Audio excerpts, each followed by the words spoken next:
धन धन सतगुरु तेरा ही आसरा। साखी नंबर 21। कोड कैसे खत्म हुआ। सच्चा सौदा दरबार का जिक्र है कि सच्चा सौदा दरबार में महीने वाला सत्संग था। शहनशाह मस्ताना जी ने सत्संग करते समय यह फरमाया, यह कबीर साहब वाली लाइन है। नारायण सर महात्मा ने जब यह बात शहनशाह मस्ताना जी के मुख से सुनी, सत्संग के बाद जब वह घर गया तो अपने छोटे भाई राम से कहने लगा। शहनशाह मस्ताना जी ने सत्संग के अंदर फरमाया है, यह कबीर साहब वाली लाइन है। तेरे नाक पर कोड है। कबीर साहिब के वक्त माई लोई ने पानी का छींटा मारकर कोढ़ी का कोड दूर किया था। चलो चलें, शहनशाह मस्ताना जी से बेनती करें, तेरे नाक पर जो कोड है शायद दया मेहर हो जाए। नारायण सर महात्मा और उसका छोटा भाई राम पाकिस्तान से आए थे। राम मैट्रिक पास था। उसको रेलवे में नौकरी मिल गई। जब वह अफसरों में बैठता था, बातचीत करते समय राम के नाक से बदबू आती थी। राम ने इलाज बहुत करवाया। वह परेशान होने के कारण मन ही मन सोचता रहता था कि अब क्या करूं। जब उसके भाई नारायण सर ने सच्चा सौदा दरबार शहनशाह मस्ताना जी के बारे में सारी बात बताई तो उसके मन में शांति आई। फिर वह अपने भाई के साथ सच्चा सौदा दरबार में आए और शहनशाह मस्ताना जी से हाथ जोड़कर राम ने बेनती की, आज आपने सत्संग के अंदर यह वचन फरमाए कि यह कबीर साहब वाली लाइन है। राम की बात सुनकर शहनशाह मस्ताना जी मैनेजर साहिब को बुलवाया और कहा, इनकी बात सुनो। राम की बात सुनकर मैनेजर साहिब ने शहनशाह मस्ताना जी से बेनती की कि आपने सत्संग में ये कबीर साहब वाली लाइन है फरमाया था। राम ने शहनशाह मस्ताना शाह बलोचिस्तानी जी से बेनती की कि आप मेरा कोड दूर करें और उन्हें मस्ताना जी से अपने कोड के बारे में बताया कि जब मैं अफसरों में बैठता हूं तो उनको बदबू आती है। इसका इलाज बहुत करवाया परंतु कोई फर्क न पड़ा, इसलिए मैं बहुत परेशान हूं। जब मेरे भाई ने आपके बाबत बताया कि यह कबीर साहब वाली लाइन है तो मेरे दिल में बहुत खुशी आई। आप दया मेहर करें, मेरी बेनती स्वीकार करें और चरणों में जगह दें। राम की बेनती सुनकर शाह मस्ताना जी फरमाए, आप सच्चा सौदा दरबार में रहें तथा सेवा करें तथा दोनों टाइम डिग्गी से गिली मिट्टी निकालकर अपने नाक पर लगा लिया करो। कुछ दिनों के बाद शाह मस्ताना जी डिग्गी में स्नान करने के लिए गए तथा राम को कहने लगे कि तू भी नहा ले। जब राम ने पानी में डुबकी लगाई और नाक पर जो कोड था वह छिलका बनकर उतर गया तथा नाक साफ हो गई। जब शहनशाह मस्ताना जी डिग्गी में स्नान करके बाहर आए तो राम से पूछा, तेरे कोड का क्या हाल है। राम हंस पड़ा और कहने लगा, शहनशाह मस्ताना जी, जो आपने दया मेहर की है, अब मैं नौकरी नहीं करूंगा तथा सारी उम्र आपके चरणों में ही रहूंगा। शहनशाह मस्ताना जी फरमाने लगे, हम ऐसे सच्चा सौदा दरबार में नहीं रखते। तेरे बाप और भाई को बुला कर ला, अगर वह कहेंगे तो रखेंगे। जब राम घर गया तो अपने बाप से मिला और बाप बड़ा खुश हुआ और कहने लगा, जब तेरे नाक का कोड चला गया अब तू अपने आत्मा का कोड भी शहनशाह जी के चरणों में रहकर खत्म कर ले। राम ने कहा, आपको सच्चा सौदा दरबार में चलना पड़ेगा। शहनशाह मस्ताना जी के सामने सारी बात कहेंगे तब मेरे को रखेंगे। राम के बाप ने शहनशाह मस्ताना जी से बेनती की, आपका बच्चा है, आप अपने पास रखो और मैं बड़ा खुश हूँ शहंशाह मस्ताना जी ने राम को मंजूरी दे दी कि डेरे में रहो, नाम भी जपो और सेवा करो। धन धन सतगुरु तेरा ही आसरा। धन धन सतगुरु तेरा ही आसरा। साखी नंबर 22। 3 बुक प्रसाद के दिए। प्रेमी रामनाथ पुत्र श्री नंदलाल नागपाल सिरसा को नामदान की बख्शीश लगभग 1954 में शहंशाह मस्ताना जी से हुई। वे सच्चा सौदा दरबार जाते और सत्संग सुनकर आते। लगभग 1957 में उनकी नौकरी PWD में थी। उस समय उनकी ड्यूटी सिरसा से लुदेसर सड़क पर लगी हुई थी। उस समय सच्चा सौदा दरबार के चारों तरफ कांटों की बाढ़ हुआ करती थी और गेट में एक खिड़का बना हुआ था।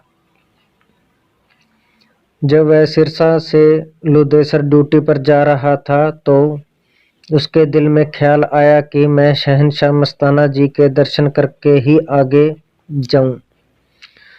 ज्यों ही वह गेट के अंदर दाखिल हुआ तो देखा कि शहंशाह सामने से आ रहे थे। जब वह नजदीक पहुंचा और धन धन सतगुरु तेरा ही आसरा का नारा लगाया तो अंतर्यामी मौज फरमाने लगी, कैसे आया है? हाथ जोड़कर बेनती की कि मैं आपके दर्शनों के लिए आया हूँ। शहंशाह जी ने फरमाया, मैनेजर प्रसाद लेकर आओ। शाह मस्ताना जी ने अपने पवित्र हाथों से 3 बुक प्रसाद भरकर प्रेमी को दिए और फरमाने लगे, किधर जा रहे हो? प्रेमी रामनाथ ने कहा, लुदेसर ड्यूटी पर जा रहा हूँ। शहंशाह जी फरमाने लगे, पुत्र प्रसाद रास्ते में खाते जाना। उस समय के बाद प्रेमी के घर के हालात सुधरने लगे। उसके घर में पहले बहुत गरीबी थी। लख खुशियां पातशाहियां जे सतगुरु नदर करे। धन धन सतगुरु तेरा ही आसरा। धन धन सतगुरु तेरा ही आसरा। साखी नंबर 23। हमको आगे भी साथ रखोगे। शहनशाहों के शहनशाह मस्ताना शाह बलोचिस्तानी जी सच्चा सौदा दरबार से गांव गुक्कियां वाली व नुहियां वाली जा रहे थे। रास्ते में बाबू खेमचंद नेजा ने शाह मस्ताना से बेनती की, बाबा जी जिस तरह हमको आप अब अपने साथ रखते हैं, क्या उसी तरह आगे भी अपने साथ रखोगे? शहनशाह जी बड़ी मस्ती में झूम रहे थे। फरमाने लगे, खेमा तेरे को, मैनेजर को, खुशी राम को, तीनों को अपने साथ रखेंगे। बाबू खेमचंद ने 10-15 मिनट बाद फिर बेनती कर दी, हमको आगे भी साथ रखेंगे। शहनशाह मस्ताना जी हंस पड़े और फरमाने लगे, खेमा तेरे को यकीन नहीं आया, तेरे को, मैनेजर को, खुशीराम को, तीनों को साथ रखेंगे। शहनशाह जी ने फरमाया, खेमा तीसरी बार ना पूछना, कोई ऐसा वचन न निकल जाए जिसमें तेरा नुकसान हो। जो हमने शाहनशाह दाता के हुक्म से कह दिया वह ठीक है। शहनशाह जी के साथ जीप में खुशीराम, बाबू खेमचंद, साधु नियामत राम व और भी कुछ साधु बैठे थे। शहनशाह जी और भी फरमाया करते थे, जिन प्रेमियों को ओहदे दिए हैं वह अगले जहान के हैं। धन धन सतगुरु तेरा ही आसरा। धन धन सतगुरु तेरा ही आसरा। साखी नंबर 24। भैंस पहलन ही रहेगी। प्रेमी रामचंद गांव गुक्कावाली का रहने वाला था। प्रेमी चोपटा गांव से एक भैंस खरीद कर लाया। वह रात को सच्चा सौदा दरबार ठहरा। मन में ख्याल आया, शाह मस्ताना जी से भैंस पर दृष्टि डलवाऊंगा। सुबह शाह मस्ताना जी गुफा से बाहर आए और फरमाने लगे, रामचंद कैसे आया है? प्रेमी ने हाथ जोड़कर बेनती की, बाबा जी, मैं चोपटा से भैंस लेकर आया हूँ, आप दृष्टि डालो। चल भई, रामचंद भैंस दिखा। भैंस को देखकर कहा, रामचंद भैंस बहुत अच्छी है। प्रेमी ने कहा, भैंस पहलन है। पहलन? शहंशाह मस्ताना जी फरमाने लगे। रामचंद, पहलन भैंस अच्छी होती है क्या? प्रेमी ने कहा, हाँ जी। शहंशाह जी फरमाने लगे, रामचंद, यह भैंस पहलन ही रहेगी। प्रेमी यह वचन सुनकर उदास हो गया। शहंशाह जी ने पूछा, रामचंद, तेरा मुंह कैसे उतर गया? तो रामचंद ने बेनती की कि बाबा जी, यह वचन तो ठीक नहीं हुआ। शहंशाह जी ने कहा, रामचंद, हमने तेरे से पूछकर बोला है, आपने कहा पहलन अच्छी होती है। प्रेम ने हाथ जोड़कर बेनती की कि अगर यह दूसरी बार नहीं सोएगी तो दूध कैसे पिलाएगी। इस पर अंतर्यामी मौज फरमाने लगे, सुन रामचंद, रहेगी तो अब यह पहलन ही, मगर जब तक जीवेगी दूध पिलाती रहेगी। शहंशाह जी के वचनानुसार ऐसा ही हुआ। वह भैंस जब तक जिंदा रही बराबर दूध देती रही। धन धन सतगुरु तेरा ही आसरा।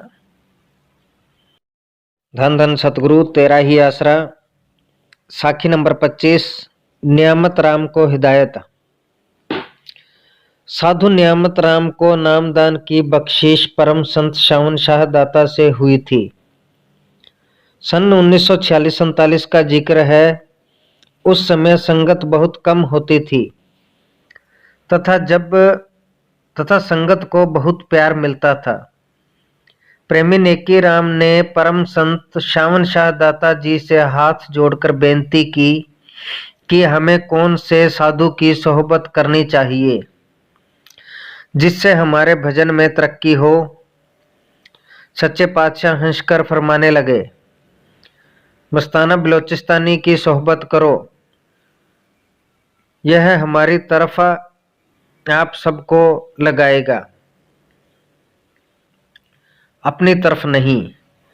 यह राधा स्वामी सत्संग घर का जिक्र है जब सच्चे पातशाह संगत के साथ खड़े प्रवचन कर रहे थे। नियामत राम का भी कुटिया में आना जाना शुरू हो गया। प्रेमी दिन में नौकरी करते, रात को कुटिया में आते। कुछ समय पश्चात सच्चा सौदा दरबार बनना शुरू हुआ। साधु नियामत राम जी वहीं रहने लगे। साधु नियामत राम शाह मस्ताना जी की सेवा में रहते। वह चाय रोटी इत्यादि की सेवा करते तथा रात को सोते समय शहंशाह मस्ताना जी की टांगों को दबाने की सेवा भी करते थे। कई बार रात को सेवा करते करते शहंशाह जी के चरणों में ही लेट जाते थे। वे बहुत ही व्यस्त रहते थे। उनके पास इतना समय न था कि वो अपने कपड़े भी धो सके, क्योंकि शहंशाह मस्ताना जी दिन में उनसे दरबार में सेवा लेते थे। इस प्रकार 24 घंटे किसी न किसी सेवा में लगे रहते थे। एक बार नियामत राम जी ने साधु पलटू राम जी द्वारा दी गई कमीज पहन ली। जब शहंशाह जी ने उन्हें देखा तो पूछा कि यह कमीज किसकी है। तो नियामत राम जी ने बेनती की कि यह कमीज तो पलटू राम जी ने दी है। इस पर शहंशाह जी ने फरमाया, अपने ही कपड़े धोकर पहना करो। कुछ दिनों के बाद शहंशाह मस्ताना जी का रानिया डेरा जाने का प्रोग्राम बना। उस समय भी नियामत राम के कपड़े धोए हुए नहीं थे। उन्हें गोविंद राम माली कहने लगा कि आपके कपड़े साफ नहीं हैं, मेरे पास धुली हुई कमीज पड़ी है, उसे पहनकर चले जाओ। नियामत राम ने ऐसा ही किया। जब शहंशाह मस्ताना जी की नज़र नियामत राम पर पड़ी तो पूछा, यह कमीज किसकी पहन रखी है? साधु नियामत राम ने उत्तर दिया, यह कमीज तो गोविंद राम माली ने दी है। अंतर्यामी मौज मस्ताना जी फरमाने लगे, अपने कपड़े ही पहना करो, आप इस बाड़ी के साथ रहते हो, एक दूसरे के कपड़े पहनने से कर्मों का लेन देन होता है और भजन में रुकावट पड़ती है। आगे के लिए खास ख्याल रखो, ऐसा समय आपको दोबारा नहीं मिलेगा। आपका ख्याल था कि सच्चे पातशाह शावन शाह दाता की सेवा करूं, जो कि आपसे मस्ताना शाह बलोचिस्तानी की सेवा करवा कर सतगुरु ने आपका ख्याल पूरा किया। धन धन सतगुरु तेरा ही आसरा। धन धन सतगुरु तेरा ही आसरा। साखी नंबर 26।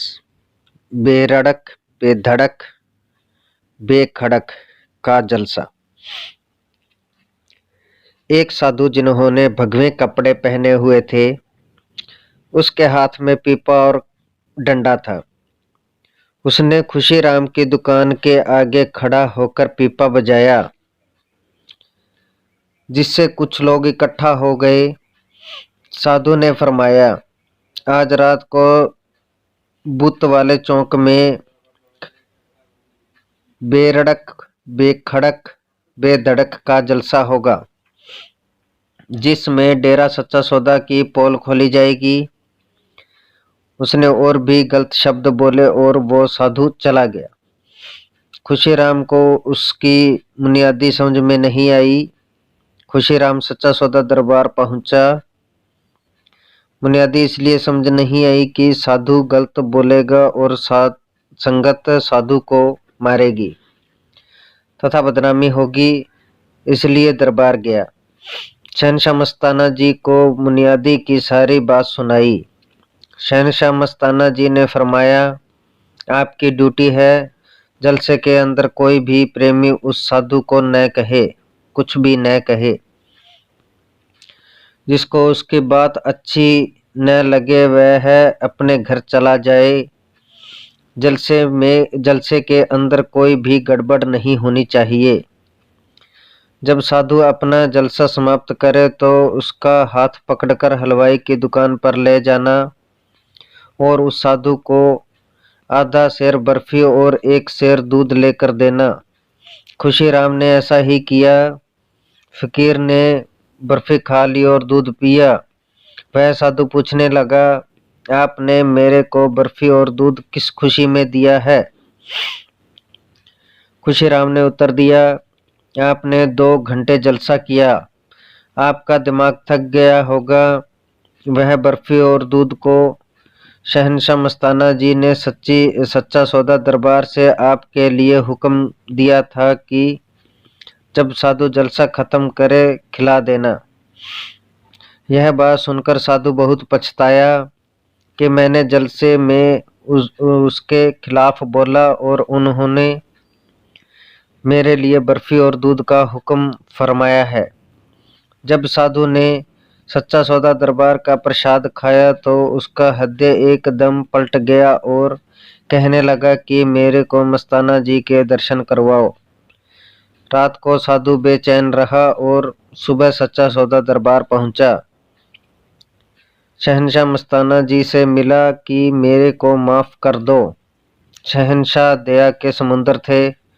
साधु के अंदर की भावना देखकर फरमाने लगे, आपने बहुत अच्छा किया। अगर टक्के का मिट्टी का घड़ा बना लेते हैं, उसको भी 10 दफा खड़काते हैं, बजा कर देखते हैं।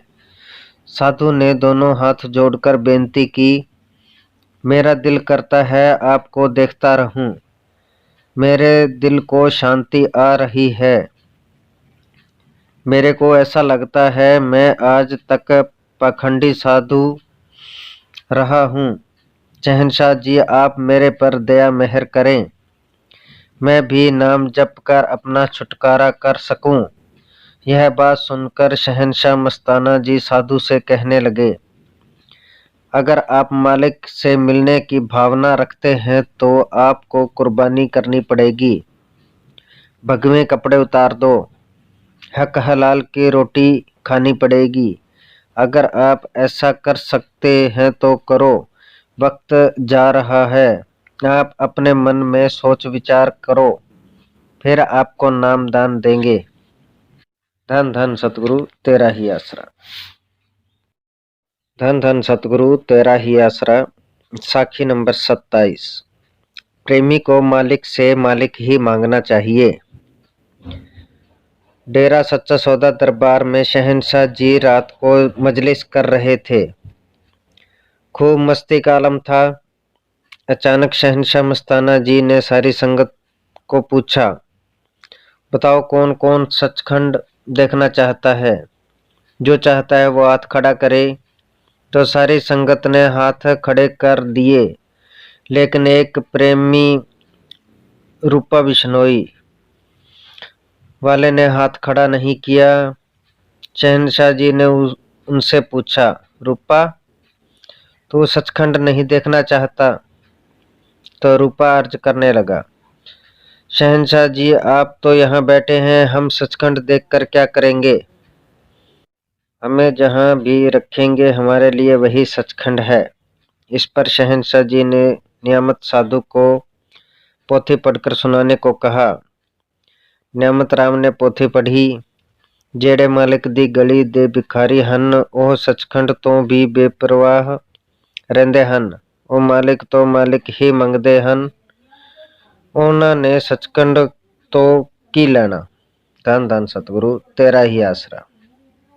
धन धन सतगुरु तेरा ही आसरा। साखी नंबर 28। दरगाही परमिट।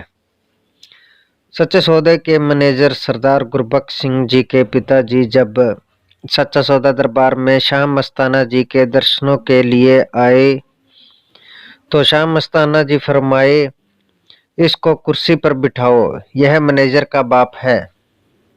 दोबारा फिर वह शाह मस्ताना जी के दर्शनों के लिए डेरा सच्चा सौदा चोर मार में सत्संग पर आए। तब मस्ताना जी ने वहां उनको पूछा, क्या आप सच्चे पातशाह का भजन सिमरन करते हो? उन्होंने जवाब दिया, जब से सच्चे पातशाह से नाम लिया है तब से अब तक कोई भजन सिमरन नहीं हो सका। अब तो हम बूढ़े हो गए हैं। वह शाह मस्ताना जी को बेनती करने लगा, आप ही हमारी संभाल करना। इस पर मस्ताना जी ने फरमाया, कागज लाओ। जब कागज शाह मस्ताना जी को पेश किया गया, बेपरवाह मस्ताना जी बोले, इस पर लिख दो, जब सच्चे सौदे के मैनेजर का पिता इस मृतलोक से चोला छोड़कर जाएगा तो गरीब मस्ताना दरगाह से आकर इसकी संभाल करेगा। शाह मस्ताना जी ने इतना लिखे हुए के नीचे अपना नाम लिख दिया। उसने वह कागज अपने जेब में डाल लिया। कुछ समय के बाद शहंशाह मस्ताना जी चोला छोड़ गए। शहंशाह मस्ताना जी के चोला छोड़ने के कुछ समय बाद मैनेजर साहब के पिताजी काफ़ी बीमार हो गए तो मैनेजर साहब उनकी खबर लेने के लिए पहुँचे और उनसे बोले, अब आप नाम जपा करो, सिमरन किया करो, क्योंकि आपका आखिरी समय आ रहा है। उनके पिताजी काफ़ी बीमार थे। उन्होंने अपनी जेब से वही कागज निकाला और मैनेजर साहब को बोले, यह पढ़, इसमें क्या लिखा है? मैनेजर साहब पढ़कर हैरान हो गए। तो फिर उसके पिताजी ने फरमाया, यह भजन सिमरन तो आपके लिए है, हमारे पास तो शाह मस्ताना जी का दिया हुआ परमिट है। शाह मस्ताना जी हमको दरगाह से आकर ले जाएंगे। बाद में ऐसा ही हुआ। जब मैनेजर साहब जी के पिताजी ने चोला छोड़ा तो उनकी पूरी संभाल हुई। धन धन सतगुरु तेरा ही आसरा। धन सतगुरु तेरा ही आसरा। साखी नंबर 29। सूखे खेतों पर बरसात। मकानी परिवार पाकिस्तान से सिरसा आकर रहने लगा। वह उनको शाहपुर बेगू में जमीन अलाट हुई। पहली बार उन्होंने अपनी जमीन में धान की बिजाई की और संयोगवश न तो नहर में पानी आया और न ही बरसात हुई। उन्होंने सच्चे सौदे का बहुत यश सुना था। उनके मन में ख्याल आया कि क्यों न शहंशाह मस्ताना जी के चरणों में बेनती करें कि उनके दया मेहर से बरसात हो जाए। यह ख्याल लेकर दरबार पहुंचे। शहंशाह जी गुफा से बाहर दरबार में बैठे हुए थे। उन्होंने दोनों हाथ जोड़कर अपने मन की बात शहंशाह जी के आगे रखी। साथ में कहा कि हम गरीब पाकिस्तान से आए हैं। अगर बरसात न हुई तो हमारे बाल बच्चों का पालन पोषण कठिन हो जाएगा। आगे से शहंशाह जी ने फरमाया, असी तो गरीब फकीर हैं, आपकी फरियाद सच्चे पातशाह शाहवन शाह जी के आगे रख देते हैं। फिर उनको मजलिस सुनाने लगे। इतनी देर में धूप बहुत हो गई। शाह मस्ताना जी फरमाने लगे, धूप बहुत तेज है, गुफा में चलते हैं, वहां पर बैठेंगे। गुफा में चले गए। शाह मस्ताना जी सत्संग के वचन फरमाते रहे तो इतने मस्त हो गए, उनको सब कुछ भूल गया। लगभग 2 घंटे के बाद शहंशाह मस्ताना जी फरमाने लगे, अब आप जाओ, अपना खेत संभालो। वह गुफा से बाहर आए तो क्या देखते हैं, बरसात हो चुकी है। खेतों में पानी ही पानी नजर आ रहा है, धूप निकली हुई है। यह देखकर वे बहुत हैरान व परेशान हुए। फिर वो अपने खेत में गए। खेत पानी से भरे पड़े थे। ऐसी शाहनशाही मौज थी जैसे कोई सच्ची भावना लेकर आता है वह वैसा ही फल पाता है। धन धन सतगुरु तेरा ही आसरा। धन धन सतगुरु तेरा ही आसरा। साखी नंबर 30। दरबार में करोड़ों रहमतें छोड़ जाते हैं। सच्चा सौदा के बाग में गोरा, गुरमुख व अन्य कई साधु सेवा कर रहे थे। शहंशाह मस्ताना जी उनसे बोले, तुम्हारे को एक बात बताते हैं। प्रेमी बोले, जी फरमाओ। शहंशाह मस्ताना जी चुप हो गए। फिर कहने लगे, नहीं बताते तुम्हारे को। साधु बोले, क्यों जी? शहंशाह मस्ताना जी फरमाने लगे, तुम याद नहीं रखते। साधु बोले, जी हम गांठ बांधेंगे, आप फरमाओ। फिर शहंशाह मस्ताना जी ने ये 3 वचन फरमाए, ताकत एक दफा जिसको चिता दे छोड़ती नहीं। 1 जन्म लगे या 4 जन्म लगे, उस जीव को दूर धाम पहुंचाकर छोड़ती है। जब ताकत आती है तो किसी की मोहताज नहीं होती, अपनी सारी सामग्री साथ लेकर आती है। फिर साधुओं से कहने लगे कि तुम यहाँ मिस्त्रियों के साथ ईंट लगा देते हो, कभी घर में ऐसा काम किया था? साधुओं ने कहा, जी नहीं। फिर शहंशाह जी बोले, तुमको कौन सिखाता है? साधुओं ने कहा, जी आप सिखाते हो। शहंशाह जी फरमाए, इसी तरह सतगुरु अपना सारा सामान लेकर आता है, किसी के मोहताज नहीं होता। जिस जगह पूर्ण परम संत चरना रख दें, वहां करोड़ों रहमतें छोड़ जाते हैं। उस जगह की रहमतें जब तक धरते रहेगी तब तक समाप्त नहीं होती। धन धन सतगुरु तेरा ही आसरा।